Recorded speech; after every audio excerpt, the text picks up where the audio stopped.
क्या होता है, इसके क्या क्या नोटेशंस होते हैं, इसके एडवांटेज डिसएडवांटेज, इसके एक्टिविटी डायग्राम बनाने के क्या क्या स्टेप्स होते हैं, सारे पॉइंट्स वीडियो में डिस्कस करूँगी। वीडियो को ज़्यादा से ज़्यादा लाइक करेगा, शेयर करेगा, सब्सक्राइब करेगा। सबसे पहले देखते हैं एक्टिविटी डायग्राम के बारे क्या होता है। एक्टिविटी डायग्राम एक टाइप का ग्राफिकल रिप्रेजेंटेशन है इन यूएमएल या फिर यूनिफाइड मॉडलिंग लैंग्वेज जो विजुलाइज करता है फ्लो ऑफ एक्टिविटीज, स्टेप्स और actions with in A system या फिर बिजनेस प्रोसेस में। इसके नोटेशंस को देखते हैं और सिंबल्स को देखते हैं। सबसे पहले स्टार्ट एंड एंड नोड को देखते हैं। स्टार्ट नोड यानी कि इनिशियल नोड जो कि रिप्रेजेंट किया जाता है एक सॉलिड ब्लैक सर्कल से, ये इंडिकेट करता है starting point of the work flow. फिर एक्टिविटी फाइनल नोड जिसको कि हम एंड नोड भी बोलते हैं, जो कि रिप्रेजेंट किया जाता है एक solid circle inside the another hollow circle. ये marked the end of all flows in the activities. फिर है फ्लो फाइनल नोड, एक सर्कल होता है विथ एक्स इनसाइड, ये टर्मिनेट करता है single path of the execution without stopping the entire process. फिर है एक्शंस एंड फ्लोज, इसमें क्या होता है, पहले होता है एक्टिविटी। एक्टिविटी में एक राउंडेड रेक्टेंगल होता है जो कि कंटेन करता है डिस्क्रिप्शन को, जैसे कि लॉगिन या फिर वेरीफाई पेमेंट। ये रिप्रेजेंट किया जाता है एक सिंगल स्टेप, ये रिप्रेजेंट करता है सिंगल स्टेप या फिर एक टास्क को। फिर एक कंट्रोल फ्लो। कंट्रोल फ्लो एक सॉलिड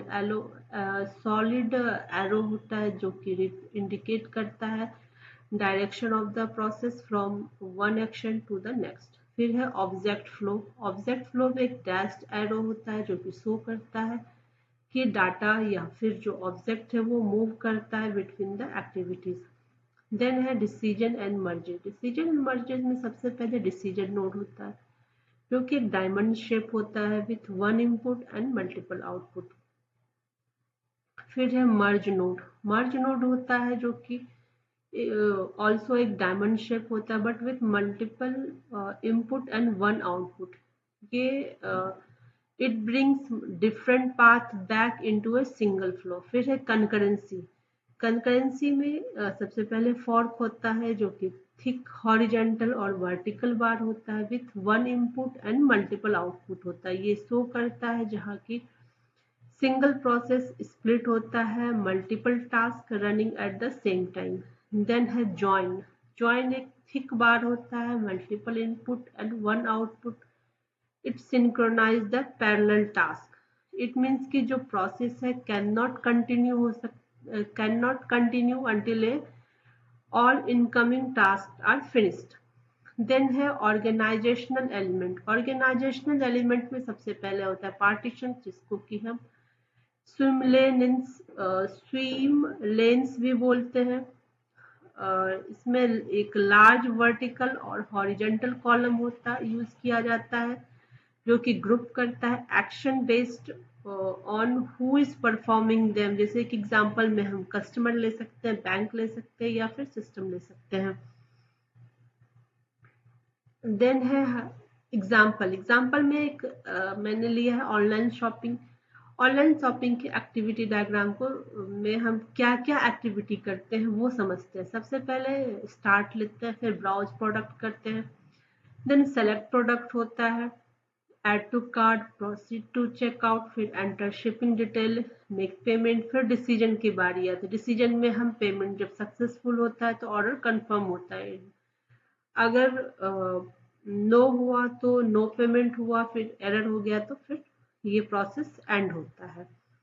अब इसके जो एक्टिविटी डायग्राम है उसके टेक्स्ट रिप्रेजेंटेशन को भी देखते हैं। पहले स्टार्ट, ब्राउज प्रोडक्ट, फिर select, add to cart, checkout, enter shipping details, make payment.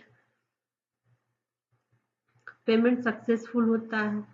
Then no पे जाने के बाद यहाँ पर डिसीजन है तो नो में अगर सो एरर आ गया तो ये एंड हो गया।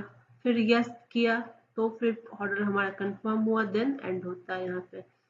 अब इसमें सिंबल क्या क्या यूज किया गया है। सबसे पहले इनिशियल स्टेट जो कि स्टार्ट होता है, फिर राउंडेड रेक्टेंगल होता है जो कि एक्टिविटी को शो करता है, फिर डायमंड होता है जो कि डिसीजन को शो करता है, arrow it means control flow और final state it means and.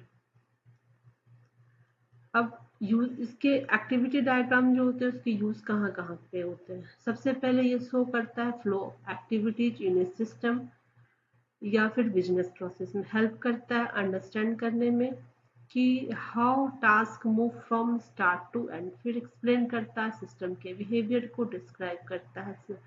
Dynamic behaviour of a system useful होता है, दिखाने के logic condition and actions represent करता है, यूज केस फ्लो एक्सप्लेन करता है, internal steps of a use case, फिर आइडेंटिफाई करता है डिसीजन एंड कंडीशंस को, क्लियरली शो करता है डिसीजन पॉइंट को, और हेल्प करता है एनालाइज करने में डिफरेंट आउटकम को। देन है हमारा नेक्स्ट पॉइंट एडवांटेज। एडवांटेज में सबसे पहले ये यूज करता है सिंपल सिंबल्स को, जो कि टेक्निकल और नॉन टेक्निकल पीपल को अंडरस्टैंड करना इजी रहता है। शो करता है वर्कफ्लो को क्लियरली, जिससे कि डिस्प्ले हो सके step by step flow of activities from start to end. फिर रिप्रेजेंट करता है सिस्टम के बिहेवियर को, हेल्प करता है एक्सप्लेन करने में, जिससे कि हम सिस्टम ड्यूरिंग द प्रोसेस कैसे बिहेव कर रहा है। क्लियरली शो करता है decision points and different possible path को, सपोर्ट करता है पैरेलल एक्टिविटीज को, जिससे कि मॉडल एक्टिविटीज जो होता है वो कैसे सेम टाइम में क्या एक्टिविटी कर रहा है उसको समझना इजी रहता है। अब इसके डिसएडवांटेज को देखते हैं। कॉम्प्लेक्स सिस्टम के लिए सुटेबल नहीं होता है, क्योंकि ये कंफ्यूजन क्रिएट करता है जब बहुत सारे एक्टिविटीज एंड डिसीजंस इसमें इन्वॉल्व होते हैं। डिटेलिंग लिमिटेड होती है, क्योंकि जो ये टाइम कंज्यूमिंग होता है इसको ड्रॉ करना। पुअर रिप्रेजेंटेशन होता है डाटा के फ्लो का, और इसको मॉडिफाई करना हार्ड होता है। चेंजेस की रिक्वायरमेंट अगर हुई तो फिर रीड्रॉ करना डायग्राम को पॉसिबल नहीं हो पाता है। फिर नॉट आइडियल होता है, आइडियल नहीं होता है स्ट्रक्चरल मॉडलिंग के लिए। तो एक्टिविटी डायग्राम के बारे में आपको ये वीडियो कैसा लगा, कुछ भी इंफॉर्मेटिव लगा होगा तो वीडियो को ज़्यादा से ज़्यादा लाइक करिएगा, शेयर करिएगा और सब्सक्राइब करिएगा। Thank you, thanks for watching.